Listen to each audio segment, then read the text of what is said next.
Boa noite! Estamos ao vivo! Sejam bem-vindas para mais uma aula. É um prazer ter vocês por aqui.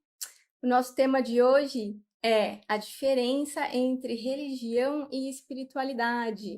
Então, quando falamos sobre religiosidade, né, espiritualidade, misticismo, isso é algo muito antigo, né? Um dos primeiros, os primeiros registros históricos encontrados, os mais antigos, eles datam do período paleolítico que terminou ali por volta de 10 mil anos, né, antes de Cristo. Então, começou há 2 milhões de anos atrás e durou até 10 mil antes de Cristo. Então, os primeiros registros históricos que foram relacionados a como o ser humano interagia, né, com essa coisa mística, com o oculto, com o sagrado, data de, né, é muito antigo os primeiros registros históricos. E para falar sobre esse estudo, então, dessa vez eu trouxe, vou falar um pouquinho sobre o trabalho de duas pessoas que, inclusive, se conheceram e que ajudou muito a entender como que a nossa mente se relaciona com esse sagrado, que é, né, o Carl Jung. Carl Jung, então, o pai da psicologia analítica, né? E a forma como a mente humana interage com o sagrado era algo muito que Jung sempre queria estudar. Inclusive, ele achava estranho que os psicólogos não se importassem de estudar isso, porque para ele eram fenômenos muito interessantes. Mas é verdade também que Jung já tinha uma história, já desde, né, de que ele era criança, em que havia uma interação muito forte com o sagrado ali dentro da família dele. Então, isso sempre foi pauta de estudo para ele desde muito jovem. O Jung, como eu disse, ele é o criador da psicologia analítica e ele, desde criança, então o pai dele era um pastor protestante. E toda vez que ele questionava sobre a religiosidade, sobre essas questões de como, né, da religião, o pai dele dava respostas muito básicas, assim, no tipo, não questiona muito, as coisas são como são e acabou. Mas, por outro lado, Jung tinha uma mãe que era médium, e ela, inclusive, liderava ali aquelas sessões espíritas, né? A mãe dele era médium e ela liderava essas sessões. E a avó materna de Jung também tinha uma relação muito forte, né, com o oculto, ela tinha algumas visões. Então, esse universo místico era muito presente dentro da família dele. Ele tinha uma prima também que era médium de incorporação e ele achava tudo aquilo muito curioso. Então, ele sempre quis estudar isso. E aí, quando ele começou, então, a ir para a área mais da medicina, né? Ele acabou indo trabalhar em hospitais psiquiátricos e ele tinha muito contato com esquizofrênicos que ficavam internados lá. Então, muitos dos estudos dele ele fez, né, com essas pessoas que ficavam internadas e que ele cuidava delas. E ele já via uma comunicação do inconsciente coletivo, né, desse oculto, com os esquizofrênicos. Então, teve até um caso que eu anotei para trazer para vocês hoje, que era de um dos pacientes dele que estava lá no hospital, olhou para a janela e viu o sol, e ele falava assim para Jung, você está vendo o sol ali? A Jung olhou assim e falou assim, tô vendo. Você tá vendo que o sol tem um pênis? E para cada lado que o sol, que o pênis balança, o vento muda a direção? E Jung só assim, E aí ele pegava o caderninho dele, anotava e deixava lá, guardado. E Jung ele era um pesquisador muito grande também de textos alquímicos antigos, então tinha muita coisa que ele ia atrás, que ele viajava e comprava, às vezes por uns preços super baratinhos, sabe? Mas que tinha um grande valor histórico, que depois iam ser descobertos, né? E ele, então, foi um estudante da alquimia também, e muitos dos estudos de Jung têm a ver com alquimia, né? E ele fala sobre esse processo alquímico da nossa mente, transformar a nossa mente a nossa consciência de chumbo em ouro, né? Então, isso tem a ver com o processo do desenvolvimento da personalidade, que ele chama de individuação. E aí, 4 anos depois desse caso, com esse paciente dele, que era esquizofrênico, ele foi achado textos que estavam, né, escondidos de uma cultura persa, que era o deus deles, então era o deus Sol, né? E o deus Sol, como eu falo para vocês, Sol, o Sol é um símbolo do masculino muito antigo, né? E no texto fala sobre um tubo que fica pendurado no Sol e que traz a origem do vento, né? E assim, não teria como esse paciente dele ter acesso a esse tipo de conhecimento, né? Tantos anos antes, e ainda mais porque o texto nem era conhecido. Então, todos esses casos, fora os estudos que ele fazia repetidamente, né? Fazia ele perceber como que a mente humana interagia com o oculto, e não só isso, né? Mas como a psique humana, ela, de uma certa forma, é religiosa. E eu vou falar um pouquinho melhor para vocês sobre isso. E é muito curioso também, porque se a gente for olhar para a questão dessa, não é, a gente pode dizer habilidade de ver ou de se comunicar com o invisível, né? Em culturas muito, muito, muito ancestrais, quem via ou ouvia coisas do oculto tinha um dom, né? E aí essa pessoa acabava sendo o xamã ali da tribo, ou, né, o curandeira, curandeira. E aí depois disso também teve uma mudança drástica, né, em tudo isso. Então, se a gente for ver depois com a chegada do cristianismo também, essas pessoas acabaram sendo vistas como endemoniadas, né? E depois também como loucas, né? Então, de uma certa forma, a base cultural já não consegue atender esse tipo de pessoa que consegue ter tem uma comunicação mais sutil, né? Faz essa comunicação com o sagrado de uma forma mais sutil e tem dificuldades às vezes no dia a dia, e não tem um direcionamento, né, eficaz. Às vezes vai buscar uma religião, alguma coisa, e acaba ficando mais perdido ainda. Então, e aí Jung depois conheceu Mircea Eliade, que foi o autor de 2 livros incríveis, depois eu vou colocar eles aqui para vocês darem uma olhada. Ele escreveu um livro sobre o xamanismo, porque ele pesquisava muito sobre as origens, né? Como que o ser humano interagia de forma mística dessa forma meio mágica ou curandeira, né? De trazer elementos da natureza para transformar as coisas. Então, quando Jung quis se aprofundar mais ainda, entender como que a mente humana interagia com isso, ele começou a ter essas reuniões com ele e evoluiu bastante nas pesquisas. Então, também foi muito importante, e foram 2 pessoas que realmente se entregaram muito para esses estudos aí na primeira metade do século XX, né? Trouxe muita informação. E a psicologia analítica é a psicologia que abriu, né, as portas para esse estudo de como a mente funciona com o sagrado. E ele diz que a nossa psique é religiosa. E por que ele diz que a nossa psique é religiosa? Tem algumas questões, né? Uma das coisas que eu sempre falo muito aqui são os mitos. Então, quando a gente olha aqui, por exemplo, para mitos de qualquer mitologia, pode ser inclusive a mitologia cristã.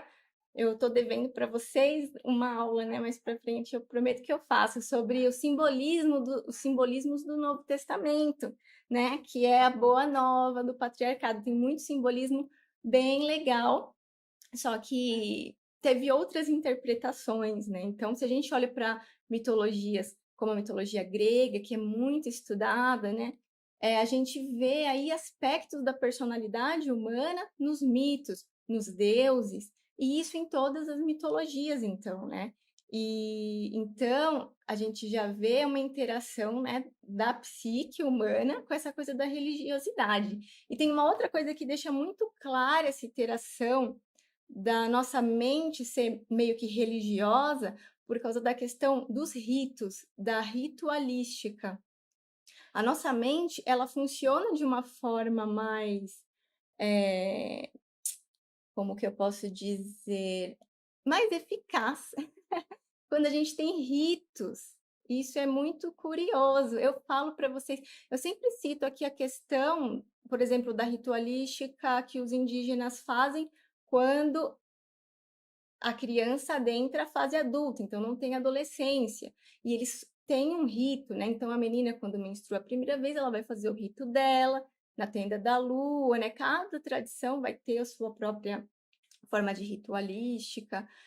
Os meninos têm também a ritualística deles, e aí a partir daquele ponto em diante, aquela pessoa já não vai ser mais tratada como uma criança, ela vai ser tratada como um adulto, como qualquer outra pessoa ali da tribo.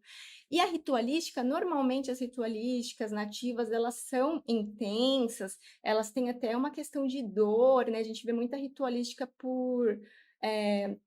quando as pessoas também tomam muito, por exemplo, ayahuasca, e tem, mas numa quantidade muito grande, isso quando a pessoa vai se tornar xamã, por exemplo, né? Porque a pessoa precisa sentir como se ela estivesse morrendo para renascer. Então é algo simbólico, e por isso que essas ritualísticas para adentrar a vida adulta também são às vezes meio pesadas, para marcar ali naquela psique, né? De uma certa forma fica mais marcado que a partir dali, então, aquela pessoa renasceu e agora ela está numa nova fase. Nós, ocidentais, homens e mulheres modernas, né? Nós não temos essa ritualística mais, né? Então, em que momento exatamente a gente adentra a vida adulta?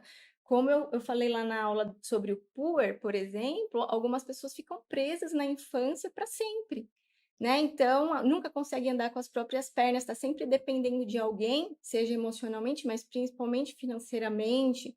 Ou a gente vê mesmo pessoas que às vezes até conseguem andar com as próprias pernas, mas preferem ficar na casa dos pais. Então, uma outra ritualística a gente tem ritualística, sim, né? A gente tem ritualística do batismo, a gente tem ritualística de casamento.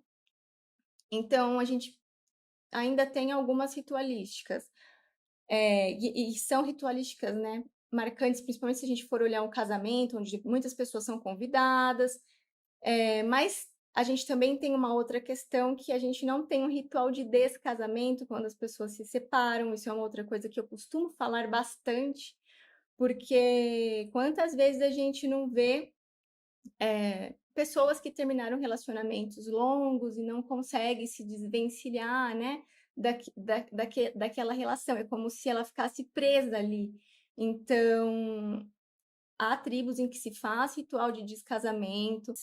É algo curioso, mas também às vezes em meditações mais profundas com catarse a gente consegue se desvencilhar, porque acaba se tornando uma ritualística. A nossa mente assimila melhor. Então, por que que, por exemplo, quando eu vou fazer imersões, né, jornadas, tem algumas coisas que traz um processo catártico, às vezes a pessoa chora muito, porque é nesse processo também que a mente assimila de alguma forma que a partir daquele momento vai acontecer uma mudança, é um novo momento. Então a mente funciona melhor com rituais. Um outro exemplo disso é o toque. Uma pessoa, quando ela chega num nível de ansiedade muito grande, a própria mente dela desenvolve um rito, uma ritualística. Então, para eu relaxar, eu preciso tocar as coisas, né? Depois eu falo desse livro de Jung, mas, por exemplo, teve uma aula que eu tive que estavam contando um caso de um menino que desenvolveu toque e ele tinha que tocar no livro, assim, várias vezes antes de abrir, porque senão, de alguma forma, ele entendia que ele não conseguiria aprender o que estava ali dentro. Então, quantas pessoas a gente conhece que não tem, que tem, né, toques, né? Então, de limpeza excessiva, apesar de que agora, em época de pandemia, acho que está todo mundo com esse toque. Ai, ai, o que mais? Tem vários tipos de toques derivados do quê? Dessa ansiedade. Então, a mente chega num nível de ansiedade tão grande que ela cria por si só um rito, né? Então, a mente funciona melhor com ritos. Inclusive, Jung, o que ele falava? Que, de uma certa forma, o cristianismo perdeu bastante em conceito de religiosidade quando o protestantismo chegou. Por quê? Perdeu-se as imagens, então não tem mais as imagens dos santos, né? Ou mesmo de Jesus Cristo, né? A Virgem Maria, não se tem mais as imagens para a pessoa se conectar com aquele sagrado de uma forma simbólica, de uma forma através da imagem que a mente se conecta. E também perdeu-se o rito da confissão. E para o cristão, a confissão é um rito importante, porque o cristão se sente muito culpado, não é verdade? Porque é exigido para que a gente tenha um nível de pureza que a igreja, de uma forma, ali colocou, e que é impossível de se chegar, afinal de contas, somos humanos, temos um corpo físico, então o rito da confissão para o cristão é importante. Então, ele cita como se isso fosse. O cristianismo perdeu bastante com a chegada do protestantismo em relação a essa parte da religiosidade, né? Então, né, o Jung também, conforme ele começa a envelhecer um pouco mais, ele começa a entrar muito em contato com símbolos, esses símbolos arquetípicos que invadem a mente dele, e ele escreve, então, o Livro Vermelho, que é um livro enorme, que é como um diário mágico mesmo. Ele começa a descrever e aí ele está aprendendo pintura também, o que é muito importante para ele, porque essas imagens que vêm na mente dele, né? Ele começa a desenhar e começa a extrair todo o conhecimento que tem dali simbólico, o que aqueles elementos daquela imagem que apareceu para ele significam. Então, conforme Jung envelhece, ele também começa a entrar em contato com imagens arquetípicas. E uma coisa muito curiosa também que aconteceu com ele, disso dele, de imagens virem na cabeça dele, que aí, essa eu preciso contar. Quando ele era criança e o pai dele era pastor, como eu comentei para vocês. E aí um dia ele estava voltando da escola e na mente dele veio uma imagem assim que abria-se as nuvens do céu e caiu um cocô assim em cima da igreja. Então, né, o que queria dizer o pai dele falando ali para ele? Não, você precisa acreditar exatamente tudo, porque Deus está aqui na igreja. Aí, de repente, ele vê uma imagem dessa, criança ainda, né? Nossa, que imaginação. Mas o que é imaginação? Imagem em ação. Por isso que quando a gente faz o inconsciente de uma forma se comunicando com a gente. Por isso que quando a gente faz meditação ativa, jornada, que eu trago para vocês, eu falo, gente, viu, né? Animais de poder, anota, né? Fiz uma jornada xamânica e na hora eu imaginei que tinha um macaco na árvore. Aquilo pode significar alguma coisa, porque para cada pessoa a meditação sai de um jeito. É o inconsciente de cada um ali trabalhando nessa comunicação, né? Fazendo essa função da conexão entre a nossa psique consciente e esse sagrado. Então, aqui nessa imagem, a gente tem várias camadas aí de comunicação com o sagrado, né? Então, eu coloquei aí do lado os nomes, mas eu vou falar para vocês qual é a cor de cada um. Então, aí no centro, nessa parte roxa, a gente tem o sagrado, que na psicologia analítica, se você for pesquisar, se chama numinoso ou númino, né? E o que é isso, númino? Ele é aquela emoção espiritual, né? Aquela coisa que a gente não explica, aquela coisa do oculto, que quando a gente entra em contato, é transcendental, que não tem explicação racional. Sabe quando a gente sente aquela gratidão? Você fala, nossa, acordei hoje com uma gratidão que eu não sei nem de onde vem. Ou quando a gente passa por alguma experiência, né? Que a gente sente, esse é o númeno, então é o sagrado por si só, né? Que não se explica, mas se sente intensamente. Aí no segundo a gente tem a espiritualidade, né? E o que é a espiritualidade? É a forma como esse sagrado, esse número, vai se comunicar com a gente de uma forma bem pessoal, né? Então, é a forma como o sagrado se comunica com a gente. Então, hoje em dia, muitas pessoas falam assim: eu não tenho religião, eu tenho espiritualidade, mas eu tenho espiritualidade, né? Quer dizer, eu não tenho religião, mas eu também não sou ateu, eu tenho a minha espiritualidade. E aí, o que é essa espiritualidade? Essas às vezes práticas ou coisas que nós fazemos para cuidar, né, de nós mesmas e se comunicar um pouco com esse sagrado, né? Por isso que eu levo tantas práticas para vocês. Então, continuando, depois da espiritualidade, então, que é essa forma bem pessoal que a gente tem de se comunicar com o sagrado, a gente vai ter a religiosidade, que a religiosidade é o quê? Ela é a espiritualidade em conjunto, tá? Então, quando eu faço a minha espiritualidade em conjunto, ela é a religiosidade. Então, né, juntei todas as minhas manas, a gente vai fazer uma vaporização do útero, todas juntas com a mesma meditação. A gente está tendo uma religiosidade ali. Então, quando a gente fala de tribos xamânicas também, a gente está falando de religiosidade. Por quê? Porque as tribos, elas eram pequenas. Aqui no Brasil mesmo, tinha muitas tribos. Cada tribo, né, tinha uma língua diferente, não era só o Tupi-Guarani. Cada tribo falava uma língua, cada tribo tinha um nome de um deus diferente, cada tribo tinha suas próprias ritualísticas. Então, o xamanismo, né, não é religião, ele é uma espécie de religiosidade. Inclusive, se a gente for olhar para o xamanismo como ele é praticado hoje, ele é muito amplo, né? Ele é muito amplo. Então, a gente tem diferentes culturas, com diferentes. Que a gente vai juntando culturas ancestrais, culturas daqui que ainda existem, né? Então, a gente tem nativos muita coisa do xamanismo norte-americano, né? A gente tem hoje em dia, e muita coisa também dos nativos aqui do Brasil que ainda praticam. Então, a gente tem elementos, né? Mas não é uma religião, porque é uma junção de várias práticas diferentes, né? Não se tem, né, um único Deus, a gente tem, então, é bem aberto. Está mais ali entre a espiritualidade e a religiosidade. Depois a gente tem a religião, né? E aí a religião, ela vai ser a religiosidade compartilhada com muitas pessoas.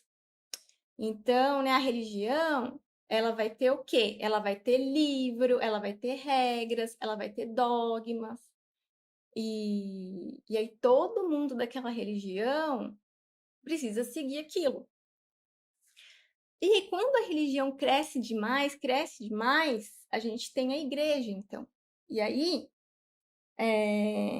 a igreja ela já vai ter um viés ali político, né? Porque ela já cresceu demais, então ela pode decidir leis, ela pode escolher políticos, e aí então a gente tem uma instituição, a gente tem então a igreja, né? E, bem, como eu coloquei, né, um post que algumas pessoas não gostaram. Toda vez que eu me posiciono muito, as pessoas ficam incomodadas. Mas é importante de falar, né? São conceitos importantes. É que às vezes bate muito de frente com as crenças de muitas pessoas. E crença, quando é muito arraigada, na hora que a gente escuta algo que bate de frente com essa crença, quando ela está muito arraigada, normalmente a primeira sensação que a pessoa tem é de raiva. Porque a crença, ela traz uma base segura para o ser humano, né? Então, se você quebra a crença da pessoa ou tenta quebrar, ela pode ficar meio arredia. E a gente vê isso, mas a gente está num período aqui no Brasil histórico que a gente vê isso muito forte, né? Essa questão da igreja, essa questão da religião, mas, né, que cresceu. E eu tive uma aula sobre ciências da religião e que fala que entre 20 e 30 anos, provavelmente o protestantismo estará na frente, mais de 50% dos brasileiros. Então, já cresceu bastante, a tendência é crescer mais. E aí, quanto mais se cresce a igreja, mais poder ela vai ter, então, ali no cenário político, tá? E aí, qual que é o risco? Quando a gente olha aí todas essas camadas, né? Então, o sagrado, ele está lá no meio, né? Quanto mais você se afasta dele, maior a chance de você se alienar de alguma forma. Então, você passa a ver o sagrado em outras coisas externas. Isso é uma coisa muito importante de falar também. para Jung, né, na psicologia analítica, esse númeno, esse sagrado, ele não está fora, ele está dentro. Então, quando você começa a jogar, a projetar esse número para fora, né, em pessoas, né, no mestre, no pastor, em qualquer coisa que seja fora, você está se alienando. E essa sensação do sagrado, ela também pode ir para uma sensação, ela pode ir muito para o negativo, que aí é uma alienação em outras coisas. Então, por exemplo, uma sensação de estar, quando a gente projeta o sagrado fora, por exemplo, é quando a gente se apaixona. Todo mundo aqui com certeza já se apaixonou, né? E aí, como é que a gente fica quando a gente se apaixona? Uau, olha aquela pessoa incrível! Né? Só ver coisas boas naquela pessoa, não há defeitos naquele ser, é um ser iluminado. Porque estou projetando Numi, não estou projetando o sagrado, um pouco do sagrado, pelo menos naquela pessoa. Então, essa é a sensação desse sagrado. Então, para quem vê ali o sagrado na igreja, no pastor, né, também tem uma relação muito forte, né, com isso. Por isso que é tão difícil de trazer alguma nova informação para essas pessoas, elas estão alienadas. Um outro tipo de alienação, assim, é quando a pessoa se joga, por exemplo, sei lá, né, nas drogas, por exemplo. Então, é uma alienação do sagrado, daquele grupo de pessoas, da sensação que aquilo me proporciona. Uau, isso é muito bom, né? Então, eu estou projetando aquela coisa que é sensacional, incrível, que está dentro de mim, eu estou projetando fora, em algo externo, e na verdade está dentro. Né? E quando a gente fala, trazendo só um conceito simbólico do cristianismo, do Novo Testamento, quando a gente fala sobre, né, Jesus Cristo, que ele fala amar a Deus sobre todas as coisas, então a gente está falando do sagrado, certo? E ao próximo como a ti mesmo, porque esse sagrado, ele não está, né, ele está dentro de mim, está dentro do outro, né? E enquanto eu não percebo isso, eu preciso de leis super rígidas, né, como por exemplo, não matarás, porque a pessoa ela não consegue sentir, né, esse sagrado nela ou no outro, ou pelo menos ter consciência de que está no outro, então ela ceifa aquela vida sem pensar, né? Antigamente precisava-se muito, né, hoje em dia também, mas na época de Moisés, né, então tinha lá o não matarás, né, porque as pessoas elas estavam num outro ritmo, né? E então, olha só como mudou também bastante. Esse aqui são os dois livros do Mircea Eliade, e ele que é muito falado. Então a gente tem o xamanismo e as técnicas arcaicas do êxtase. Então ele fez muitas pesquisas, né, viajou muito, foi atrás de registros históricos para descobrir o máximo possível o que é mais antigo encontrado em relação ao que é o xamanismo, a essa palavra que é o xamã, né, o samã, que depois foi para o xamã, e que tem a ver com essa forma de um contato místico, da magia, né, que a pessoa consegue interceder por algo que está no oculto para o bem daquela comunidade ou para a cura, né? E aí a gente tem também o Sagrado e o Profano, que é um outro livro muito falado dele, se vocês quiserem ver. Um livro do Jung que eu super indico é esse aqui, ó. O Homem e seus Símbolos. Por quê? Porque é um livro completo. Jung escreveu a primeira parte, mas ele produziu tudo. Todos os outros capítulos são de junguianos, psicólogos da psicologia analítica que eram próximos dele, e ele revisou tudo, então ele estava bem velhinho quando ele fez, mas ele é muito fácil de ler, porque Jung, se você pega às vezes os livros que é só dele, ou os mais antigos, ele tem uma didática um pouco complicada. E esse aqui ele é completo e muito bom. E tem uma entrevista dele também, que ele já estava bem velhinho quando ele fez para a BBC, que pergunta, o repórter pergunta para ele assim: você acredita em Deus? Porque assim, Jung ele sempre foi muito julgado no meio. Freud também foi, né? Mas Jung foi muito mais, né? Como sendo místico, então ele era muito desvalorizado ali. Inclusive, provavelmente, se vocês tiverem amigos psicólogos, assim, que não são tanto, não curtem tanto essa vertente junguiana, essa questão de estudar como que a religiosidade trabalha aqui na psique, vocês vão ver que tem muita gente que tem um preconceito muito grande mesmo, né? Então, ele teve que passar a vida inteira dele falando que ele não era místico. Então, na entrevista, você vê que o repórter às vezes soa um pouco agressivo, né? Como se ele quisesse cutucar Jung ali em várias perguntas. Tem no YouTube, eu vou ver se eu acho e mando para vocês nos grupos, se vocês quiserem dar uma olhada. E aí ele pergunta: você acredita em Deus? E aí Jung responde assim: eu não acredito, eu sei. Porque ele teve, né, esse contato com o sagrado. Então, e aí o que aconteceu? Depois de um tempo, o repórter, o Jung entrou em contato com o repórter e falou assim, ele falou assim, eu queria fazer um livro, né? Porque assim, Jung ele queria deixar mais coisas para pessoas, já que não era tanto da área da psicologia, de uma forma que conseguisse entender mais facilmente tudo aquilo que ele falava. E aí ele falou pro repórter, você não quer me ajudar a escrever um livro? E para esse repórter que fez, né? Aí ele ficou todo orgulhoso, falou: "Ah, que legal, Jung me chamou, né, para fazer esse livro junto com ele, né?" Aí na hora que ele foi perguntar por quê, ele falou que era porque ele era uma pessoa que não era da área, que